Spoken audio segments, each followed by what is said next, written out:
Hi everybody, Father Bill Holzinger here, and this is your Friday reflection. I'm just sitting out here in the back part of the house in the catio. As you can see, there's a mesh around me that's Father Dave put in here for his cats, thus the catio instead of a patio.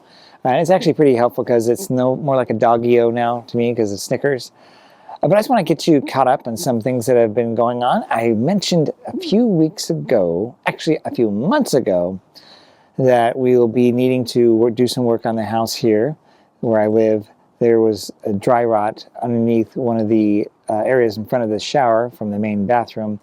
And, well, it turned out to be the entire floor had to be ripped out. And it snuck into the other part of the other side, which is another bathroom. And as we were tearing off that floor, we also noticed that there's a lot of water underneath the house. And so that meant we had to deal with that as well. So this project has kind of ballooned. Now, you're probably thinking, we've done remodels too, and there's always something new, and sure enough, that's the case. And so that's been in the struggle. I did show some pictures of that in a previous episode, and hopefully I will be able to show you some of the video or images of the finished product as we're getting to it, because as of today, the plumbers have concluded all of their work. The electricians did that a couple days ago. We're just doing now fine work, the finished work that needs to be done with baseboards and other things. And so hopefully that'll get done in the next couple days. But we're looking for, on Friday, when you're probably watching this, a final inspection to give the go of like, yes, it is done and we can move forward. So Lent, probably around Friday, will be the end, or I should say Friday will be the end of my Lent, and in which case I'll be probably celebrating that. I've been actually staying in my trailer in the evenings for just sleeping and showering and getting dressed and getting going, because all I had really that was usable out of the two bathrooms was a single toilet, and well, that's kind of important, right? But pretty much it's now done. Jordan, who's been the guy that's been the contractor working to make it happen, and also getting other subcontractors to help in, have done a fantastic job. It's amazing and beautiful looking. It's very simple, and I'm not trying to be ostentatious, so it's basically a simple white and maybe off-white with a blonde colored floor, but the vanity is white, and they're actually the same style in both of the bathrooms. You'll see possibly in the master bathroom, it's small, very small, and so even the shower that we put in there, the doors had to be redone because that we ordered were too big. This is a substandard sized shower, but it's working and it looks great. So I'll be taking care of that. I'm glad to have that going on. So that's just the update when it comes to the actual remodel of the bathrooms, which took a little more effort from even having to draw up the entire house to get a building permit to on and on and on. It wasn't something simple. We suspected that might not be, and sure enough, it wasn't. But this has been something that's been needing to be done for quite some time. The dry rot was decades old. This is even before Father Dave, so not anything on his side. Just that's what it was.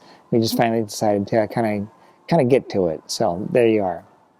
Another update, we just keep our continuing search for a principal. We've had many interviews, and I want to have a shout out to our school interview team particularly, because when a candidate has come to them, often they've been met with a student, and then they get a tour of the school, and then they get interviewed by some students that were selected by one of our teachers. And then, of course, the interview team itself was teachers and some parents, and they've given us some great information. And so far, we've been lockstep pretty well in who are stronger candidates than others. I'd ask you to still continue to pray, as we are not quite done yet. Hopefully by next week or the week after that, we will have concluded all the interviews that we need to do. We are getting into the phase where the director of the Mission for Catholic Education, that's Elias Mo, he's the director, will be involved in the last generation or last part of the interviews. And I look forward to having him participate in those to kind of give us a sense from the outside how these candidates stack up against others that he's probably seen. I noticed that some of the parishes have already hired their principals, which is good for them. We're going a little slower, but I like the process. I've talked to some of the candidates. They've been impressed with it as well. It's very organic to who Holy Trinity is. And I think about it. If you wanted to be a principal or a teacher, wouldn't you want to meet some of the students and kind of get a flavor of what's going on there, as well as some of the teachers as well? Well, that's what they're getting when they get to that phase. So that's wonderful. So keep praying for that. Another thing to note is more work on the design committee for our potential new hall and offices. I have engaged with an architect. His name is Brian Jackson. He actually was an architect we were working with when we originally, this is with Father Dave, we're going to just build an office because Walker Road is going to go right through the building that is our offices. And so we came to him again, and we've given him our drawings, our ideas, and we've already had one meeting of the design committee with him. And so we're moving forward with that. It's going to be wonderful because he knows what's going on with the county and the city. He knows how to work with the archdiocese, and he'll be proposing with us some ideas for contractors that are already pre-approved from the archdiocese, giving the design committee some ideas of their pros and cons. And so an offer, or I should say a recommendation, will be found through that group, and I'll have to make a decision on that. I've also reached out to a fundraising committee or company who will do a feasibility study, basically once we get a drawing that we are kind of just like, this is what we want. We've gotten real close with what we already have, but now having an architect that can work on this kind of thing, or at least giving us most of his time to work on this stuff and all the things around it amongst his other projects, is really helpful. He's already known some of the details that we have to shift because of the codes that are local to us, which has been helpful. And we'll keep working in that direction. And so, so those are things to know.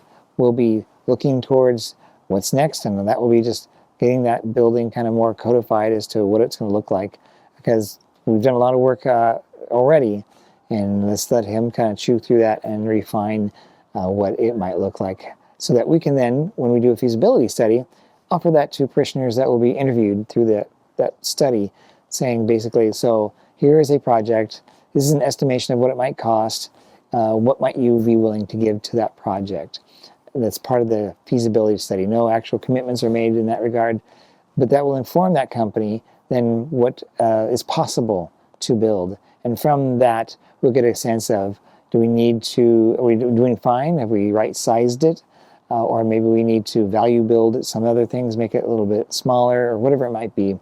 We have to look into parking, which is a precious thing for us. That's something we're now currently trying to discern how we might do parking, because we're going to be deleting parking, certainly during construction, but even where the building is being placed, which is just off of the parking lot where the fireside room is, there'll be fewer parking spots there. So we have to recover parking spots, if not gain some more. So pray for that as well. That's a tricky thing to think about. But I'm very positive about it because we have the right people in place. I've even asked for what's called a parish owner representative that will represent us or represent me specifically, to the contracting company when they actually start doing the building. Because they're going to talk about the technical things, and there may be things they run into, they need a decision made. I may not know what they're even saying, so this owner representative will be able to translate from that what they know, because this other person's a contractor as well, and then translate it in simple English to little old me, so then I can help make a cogent decision on the spot. When building does actually begin, there will be like weekly meetings with the contractors and just kind of get a sense of what's happening that week, and if decisions need to be made. That'll be different than a design committee. At this point, it will be more of a construction committee. So the design committee will eventually sunset, and some of those members may be reconnected to a actual building or construction committee. But that'll be the group that'll be kind of meeting with the contractors, with me and our owner representative, to just make sure everything is going in the direction it needs to go. So that's the skinny on that. Finally, we have some basic new updates on the crucifix that's coming.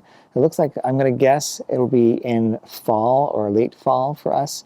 We've already put a down payment on a new corpus for a crucifix. We're going to have one of our parishioners create a new cross that'll have a standoff from the wall. A little bit different than what we're seeing. It's not going to hug and be part of the wall itself, but there'll be some standoffs so the cross can be off the wall and allow us to then adorn it when Lent comes. We can actually adorn the whole cross a little bit better than what we're doing now. But we also then had a corpus carved out of, or it's kind of clay molding of a corpus that we already agreed on, but we wanted to make sure that the ribs weren't too emaciated. That was a critique that we heard in the liturgy committee, and so that was made up for us, and we looked at that and gave that thumbs up. So that's going to go forward. So that's a lot of change coming forward, a lot of things happening, but it's all wonderful things, I think. Yes, some will be taxing us in our time, but also, and yes, there will be a fundraiser. We don't do fundraising. That's like a 4-letter word, even though it's not 4 letters. But in order to build a serious building like a hall and an office, we need to raise enough money to make that happen.